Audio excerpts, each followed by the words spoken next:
ওরে ভাই, তুফান চলছে তুফানের গতিতে। মানে তুফানের আজকে ফার্স্ট শো দেখার জন্য হুমড়ি খেয়ে পড়েছে। আমি যেহেতু সিনেপ্লেক্সে দেখা পাবলিক, সেহেতু আমি সিনেপ্লেক্সের রিভিউ দিতে পারবো।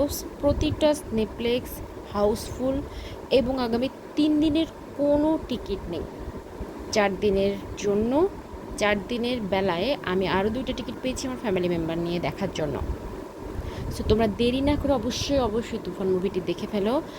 এছাড়া নেটফ্লিক্স ছাড়া আমরা কিন্তু দেখতে পাচ্ছি যেগুলো সিঙ্গেল স্ক্রিন, সেখানেও কিন্তু জয় জয়কার আমাদের মেগা স্টার সাকিব খানের এই মুভি।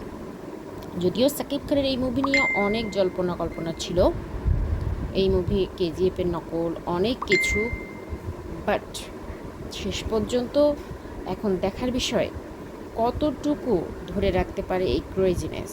কেননা এমন ক্রেজিনেস এর আগে দেখা যায়নি, অনেকে সেটাই বলছে।